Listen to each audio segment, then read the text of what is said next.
Hello दोस्तों, कैसे हैं आप सब लोग। आशा करती हूँ अच्छे होंगे। हमारी आज की कहानी का नाम है कंगन।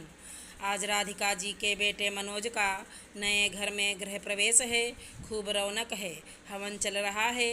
राधिका जी का बेटा मनोज और बहू कविता हवन में बैठे हैं और राधिका जी हवन के बाद होने वाले ब्राह्मणों के भोजन की तैयारी देख रही हैं। तभी गुस्से से पैर पटकती पूर्वा वहाँ पहुँची और बोली, माँ, एक बार कमरे में चलिए, मुझे आपसे ज़रूरी बात करनी है। राधिका जी ने कहा, अभी बहुत काम है पूर्वा, थोड़ी देर में आती हूँ। लेकिन पूर्वा उनकी बात को अनसुना कर हाथ पकड़कर खींचते हुए बोली, मैंने कहा ना, ज़रूरी काम है। राधिका जी कमरे की ओर चल पड़ी। देखा तो वहाँ पूर्वा का सूटकेस तैयार पड़ा था। उनके जाते ही पूर्वा ने कहा, माँ, मैं मेरे घर वापस जा रही हूँ, बता देना भाई भाभी को। राधिका जी ने पूछा, लेकिन बात क्या है, वो तो बता। पूर्वा ने हाथ घुमाते हुए कहा, जैसे आपको पता ही नहीं, मैंने गृह प्रवेश पर सोने के कंगन मांगे थे भाई से और उन्होंने ये कहकर मना कर दिया कि सारा पैसा घर बनाने में लग गया। अभी हाथ में पैसा नहीं है और अब वो भाभी के पुराने झुमके देकर अपना पीछा छुड़ाना चाहते हैं। मैं कह देती हूँ माँ, मुझे तो कंगन ही चाहिए, नहीं तो मैं अभी घर चली जाती हूँ। फिर उसने रुआसी होते हुए कहा, पापा होते तो क्या मेरी इच्छा पूरी नहीं करते। आप तो भैया भाभी को कुछ नहीं कहती। राधिका जी ने पूर्वा का हाथ पकड़कर अपने पास बैठाते हुए कहा, कैसी बच्चों जैसी बात कर रही है। तुझे तो पता है, तेरे पापा का सपना था ये घर, लेकिन वो तो बीच में ही हमें छोड़कर चले गए। उनकी बीमारी पर पानी की तरह पैसा बहाया पर कोई फ़ायदा नहीं। फिर भी मनोज ने अपनी सारी जमा पूंजी लगाकर एक एक चीज़ तेरे पापा की पसंद की बनवाई है। और बेटा, शगुन तो जो खुशी से दिया जाए वही होता है। ठीक ही तो कह रहा है मनोज, इतना पैसा घर में लगाने के बाद अब कैसे तेरे लिए कंगन बनेंगे। पूर्वा ने मुंह बनाते हुए कहा, आपको तो हमेशा ही उनकी बातें सही लगती हैं। पूर्वा, ये सिर्फ तेरी जिद है बेटा, और कुछ नहीं। तुझे तो वो झुमके कितने पसंद थे, शादी से पहले कितने ही फंक्शन पर तूने पहने हैं, तो अब क्या हो गया। और मेरा हाल भी तुझसे छिपा नहीं, जो भी था तुम दोनों की पढ़ाई और शादी में लग गया। लेकिन पूर्वा अभी भी गुस्से में थी। तो ठीक है, मैं जा रही हूँ। जहाँ मेरा मान सम्मान नहीं, मुझे वहाँ नहीं रुकना। राधिका जी ने आंखों में आंसू भर कर कहा, एक बार फिर सोच ले बेटा, कभी कभी पल भर का गुस्सा गहरे से गहरे रिश्ते तबाह कर देता है। आज तू अगर इस तरह चली गई तो हमेशा के लिए अपने भाई भाभी की नज़रों में सम्मान खो देगी। और तू मनोज और कविता की नीयत पर शक कर रही है। वो दोनों कल शाम ही कह रहे थे, माँ, अभी पूर्वा की इच्छा पूरी नहीं कर पा रहे, पर 3 महीने बाद हम मामा मामी बनेंगे तो ज़रूर पूर्वा के लिए कंगन बनवाएंगे। तब तक पैसों का भी इंतजाम हो जाएगा।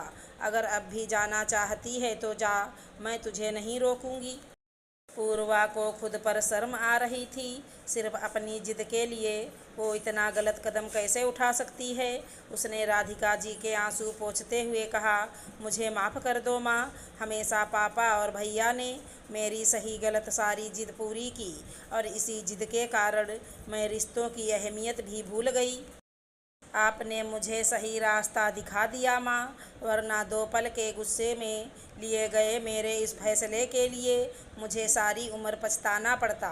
सोने के कंगनों के लिए मैं सोने से खरे रिश्तों को नहीं खो सकती।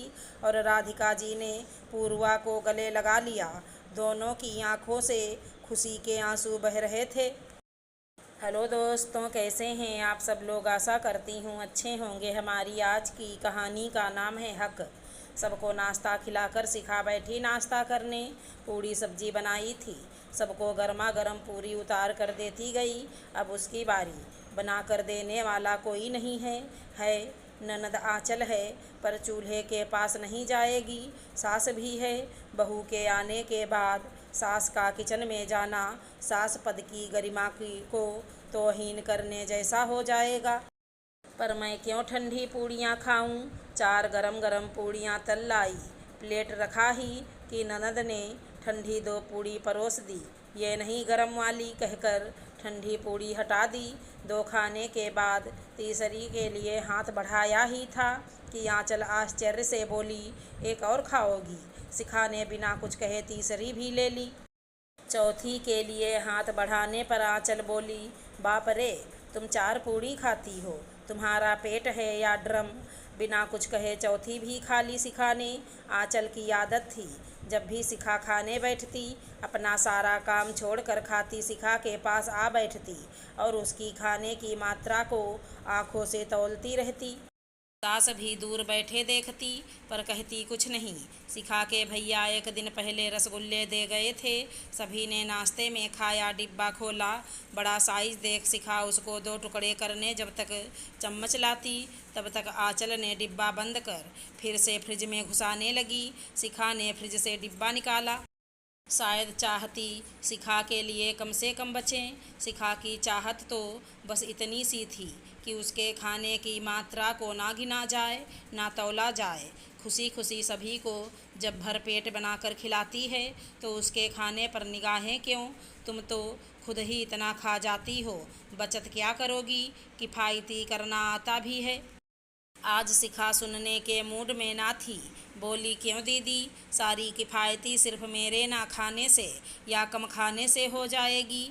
तो फिर एक काम करती हूँ, कल से मैं भी आपकी तरह अपने मायके में जा रहूँगी तो मेरे हिस्से का सारा खाना बचाकर किफ़ायती कर लीजिएगा। किसी और की नहीं, अपने पति की कमाई से ही खाती हूँ, जिस पर मेरा भी पूरा पूरा हक है। स्थिति बिगड़ती देख क्या बहू, छोटी छोटी बातों के लिए मायके जाने की बात कर रही। सास बोली, आपके लिए बात छोटी हो सकती है पर मेरे लिए नहीं। घर में 4 और व्यक्ति हैं, किसी के खाने पर उंगली नहीं उठती। सिर्फ मेरे खाने पर क्यों, मैं कोई भुक्खड़ नहीं हूँ। मेरे पेट को जितनी ज़रूरत है उतना तो खाऊंगी ही ना। 4 पूड़ियाँ गिनने वाले दिन भर में मैं कितने काम करती हूँ, कभी गिन लेते। तेज बातचीत की आवाज़ से पति संजय और देवर संतोष भी वहाँ आ गए। माँ जरा समझते ही दीदी आंचल को ही कहने लगे, शिखा कम खाए, ज़्यादा खाए या बहुत ज़्यादा खाए, आपको कोई फ़र्क नहीं पड़ना चाहिए। मायके में रिश्ते सही बनाए रखने हैं तो अनावश्यक बातों में दखलंदाजी ना करें। उसकी देखभाल और ज़रूरतों की पूर्ति करने की जिम्मेदारी मेरी है। मैं जब उसे कुछ नहीं कहता तो आप क्यों कह रही हो। संजय बोला, कल से तुम भी हम सबके साथ ही बैठकर खाओगी। तुम कोई नौकरानी नहीं हो कि सबके खाने के बाद तुम खाओ। आंचल अपना सा मुँह लिए माँ के पास जा बैठी। शिखा को पति का साथ देना अच्छा लगा। अगर हमारी कहानी पसंद आई हो तो चैनल को लाइक शेयर सब्सक्राइब करें। राधे राधे दोस्तों।